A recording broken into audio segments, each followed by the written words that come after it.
first book in the Bible is a book you've probably heard of. It's called Genesis. Genesis comes from a Hebrew word. It's pronounced reshit, and it just means beginning. Now, there's a lot of stories from the book of Genesis, and it's easy just to pull out a specific story and try to tell you what it might mean. But we think the best way to understand this book is to look at the book as a whole and show you how the whole thing is designed. The book is designed to fall into two main parts. You have chapters 1 through 11, which is telling the story of God and the whole world.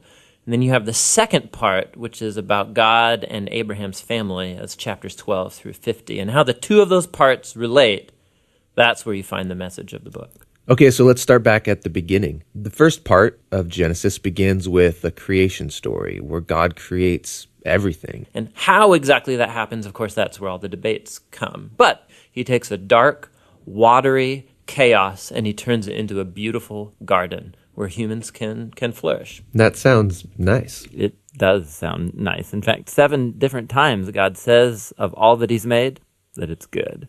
And this is where we meet the first human characters in the Bible, Adam and Eve. They're both individual characters, but they're also representative. Adam is the Hebrew word for humanity, and Eve is the Hebrew word for life.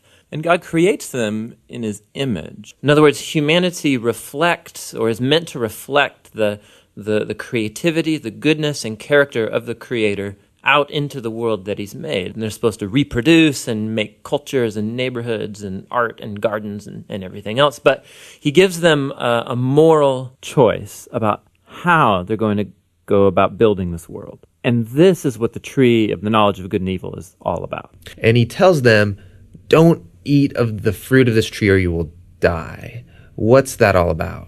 So up till now, God has been the one defining and providing what is good. And so God is the one with the knowledge of good and evil. But now this tree represents a choice. Will the humans trust God's definition of good and evil, or are they going to seize the opportunity and define good and evil for themselves? And Adam and Eve eat the fruit. This is the core biblical explanation for that concept of sin, that desire to call the shots myself. It's the inward turn of the human heart to do what's good for me and my tribe, even if it's at the expense of you and your tribe. And the problem is humans are horrible at defining good and evil without God. And so now that humanity's made this choice, things get really bad. So Genesis 3 through 11 is like tracing this downward spiral of all humanity. So Adam and Eve, they can't trust each other anymore. And so there's a little story about how they were naked and felt fine about it beforehand, but now they feel shameful because all of a sudden Adam's definition of good and evil might be different than Eve's, and so they hide from each other. Then there's another story of temptation. Cain is jealous of his brother Abel, and he gives in and kills him. There's a story right after Cain about a guy named Lamech, and all we know about Lamech is that he accumulates wives like property, and he sings songs about how he's a more violent, vengeful person than Cain ever was, and he's proud of it. Things get so bad with the human race that we see God decide to just wipe us out. Yeah, we typically think of the flood story is about God being angry, but it actually begins with God's sadness and grief about the state of his world. And so out of his passion to preserve the goodness of his world, he washes it clean with the flood. But there's a glimmer of hope. He chooses Noah and his whole family, and he saves them on this boat. Yeah, don't forget about the animals. Right, and the animals. So Noah and his family are going to reboot all of humanity. I mean, he must be a pretty great guy. But this is the story most people don't know because it's kind of weird, is that Noah gets off the boat and he plants a vineyard and he gets totally plastered, and then something sketchy happens in his tent with his son. It's a tragic story. So from here, humanity grows again, but things are as bad as before. And the last story is the famous story of the Tower of Babel.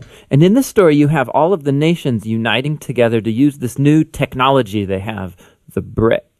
And they want to make a name for themselves and build this big city with a huge tower that will reach up to the gods. But God knows that this city will be a nightmare. And so in his mercy, he scatters them.